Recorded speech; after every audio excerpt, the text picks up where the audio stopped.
আমরা যখন সালামি দিব সর্বপ্রথম আমরা সালামি দিয়ে শুরু করব আমাদের মা এবং বাবা। মা এবং বাবাকে দিয়ে আমরা সালামি দিয়ে শুরু করব।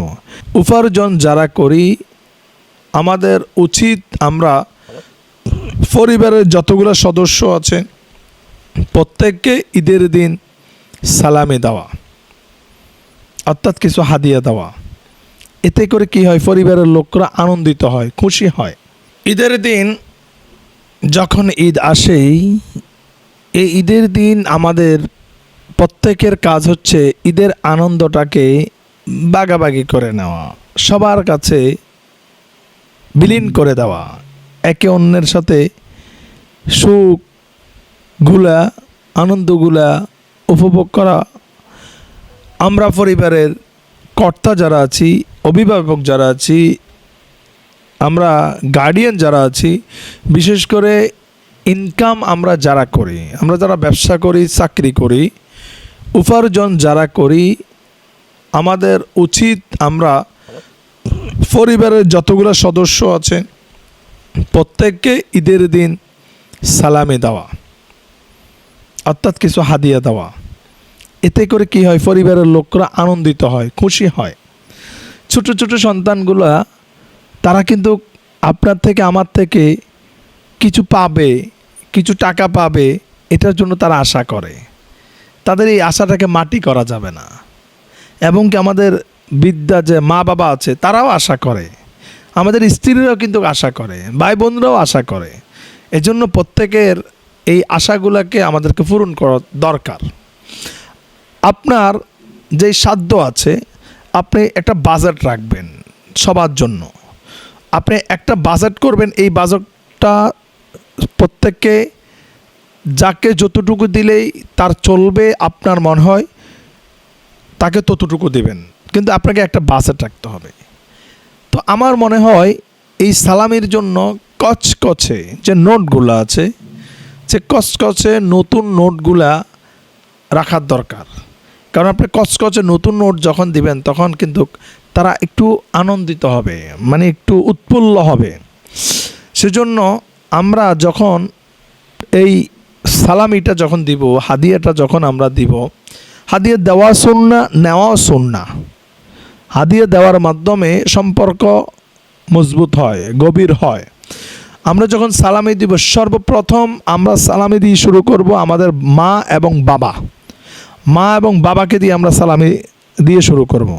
এরপর আমাদের স্ত্রীকে দিব, ভাই বোনকে দিব, ছোট ভাই বোন থাকলে ভাই বোনদেরকে দিব, তারপরে দিয়ে আমাদের ছেলে সন্তান যারা আছে তাদেরকে দিব। আমাদের যদি পরিবারের কাছে বাগিনা বাগনি থাকে, বাতিজি থাকে, বাতিজা থাকে, তাদেরকে আমাদেরকে সালাম দিতে হবে। আমরা সালামি দিব আমাদের সাধ্য অনুসারে। এটা দেওয়া সুন্নাহ, সালামি দেওয়া সুন্নাহ, হাদিয়া দেওয়া সুন্নাহ, নেওয়া সুন্নাহ। এটা হচ্ছে আমরা যারা উপার্জন করি আমাদের দায়িত্ব আমরা দিব।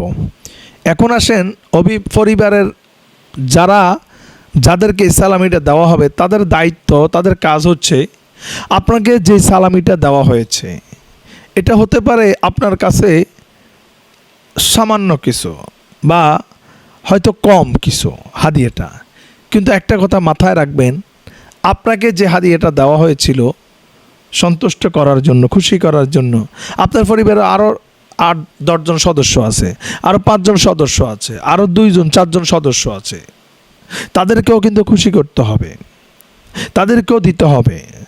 তাহলে সবাইটা যদি হিসাব করতে যান এখানে কিন্তু মোটামুটি একটা হ্যান্ডসাম একটা বাজেটের প্রয়োজন রয়েছে। এজন্য আমাদের দায়িত্ব হচ্ছে আমাকে যে হাদিয়াটা দেওয়া হয়েছে, আপনাকে যে সালামিটা দেওয়া হয়েছে এটার উপরে সন্তুষ্ট থাকতে হবে, আলহামদুলিল্লাহ বলে শুকরিয়া আদায় করতে হবে। তাহলে যিনি হাদিয়াটা আপনাকে দিল তিনি খুশি হবেন। কিন্তু এই হাদিয়াটা যদি নিয়ে আপনি সন্তুষ্ট না হন তাহলে যিনি আপনাকে হাদিয়া দিল সে বলবে আমি হাদিয়াটা দেওয়াটাই ভুল হয়েছে, আমি হাদিয়াটা দেওয়াটাই বোকামি হয়েছে, আমি হাদিয়াটা দেওয়ার কারণে আজকে ঈদের আনন্দটা মাটি হয়ে গিয়েছে। এজন্য একটা কথা চিন্তা করবেন যে আপনার চাহিদা অনেক বেশি থাকতে পারে, আপনার চাহিদাটা মাত্রার বাইরে নেবেন না। আপনাকে যখন কেউ হাদিয়া দিবে যিনি আপনাকে হাদিয়া দিবে সে তার অবস্থান অনুযায়ী আপনাকে হাদিয়া দিবে। আপনার দায়িত্ব হচ্ছে এটাকে হাসি মুখে গ্রহণ করা, মেনে নেওয়া। আর আমরা যারা হাদিয়া দিব, আমরা যারা পরিবার অভিভাবক আছি, দেখা যাচ্ছে আমরা প্রত্যেককে হাদিয়া দিই, কিন্তু আমরা আমাদের স্ত্রীর বেলায় আসলে আমরা কৃপণতা করি, কার্পণ্যতা করি। এটা কিন্তু করা যাবে না। আবার আমরা অনেকে আছি মা বাবাকে হাদিয়া দিই না। কেন আপনি মা বাবাকে হাদিয়া দিবেন না? আপনার মা বাবা তো আপনি যখন ছোট ছিলেন আপনাকে হাদিয়া দিয়েছিল, তাহলে আজকে আপনার মা বাবার বয়স হয়েছে, আজকে তারা শিশুদের মতো, ছোট বাচ্চাদের মতো, কারণ আজকে তাদের ইনকাম নাই, উপার্জন নাই। আপনি যে হাদিয়াটা দিবেন, এই হাদিয়াটা তারা তাদের কোনো কাজে লাগাবে, তারা সাংসারিক কোনো কাজে লাগাবে। আপনি আপনার স্ত্রীকে যখন কোনো হাদিয়া দিবেন, আপনার স্ত্রী কিন্তু এই হাদিয়াটা আপনার এই সাংসারিক কাজে লাগাবে। এই জন্য আমরা চেষ্টা করব অবশ্যই হাদিয়া দিয়ে ঈদের আনন্দটাকে উপভোগ করার জন্য, বাগাবাগি করার জন্য, এবং কি ঈদের দিনের যে সুন্নাহ রয়েছে, সকল সুন্নাহর মধ্যে সর্বোত্তম সুন্নাহ হচ্ছে ফজরের নামাজ জামাতের সহিত আদায় করা।